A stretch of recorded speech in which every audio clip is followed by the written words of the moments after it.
Hi guys, welcome to my channel. Today we are going to test One Wish Sachi skill. There are a few stuff that I would like to cover on this video. First, I will show you how to easily activate this burst skill so that you can use it often. Then we are going to look at the damage, comparing it with the switch damage and the burst damage before the update. Then we will compare it with the burst damage after the burst damage increase update that just happened this week. This burst skill activation is any thrust skill, wind skill, and another wind skill. At level 80, this skill has 760 damage and the burst version has 1160. The additional damage effect you get from this burst skill though seems disappointing since it only increases the switch gauge, but we'll see how useful it can be. And the combination 4 on the burst mode does not increase the multiplier as well, just the durations. Before we begin, please click the like button and subscribe to my channel. The requirement to easily activate the burst skill is simple. Just put One Wish Sachi as the first skill. In the beginning of the fight, I will fill up my switch gauge.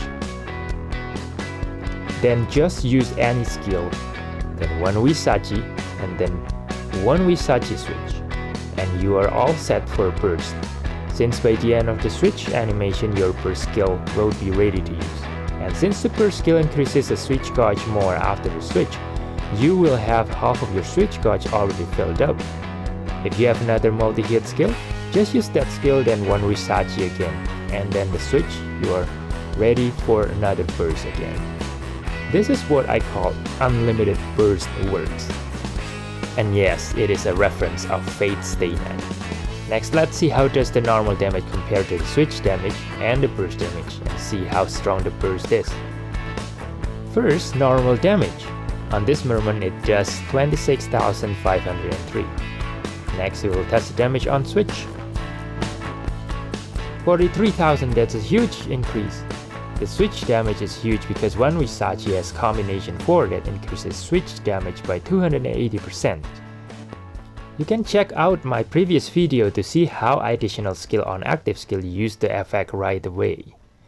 Now let's try the burst damage. We'll use the same technique showed earlier to set up the burst. Bear in mind that this clip is taken before the update that increases the burst damage. And the burst does 40,000 damage, which is actually lower than the switch damage. Now I got this clip taken after the burst damage increase update, and we'll see how it improves. Let's start from the normal damage again. So it's doing almost 26,000 damage, similar to before. And switch is at 41,200-ish. And the burst damage now, it's 50,000 damage. Now the burst is better than the switch, with combination 4, which makes this combo even better.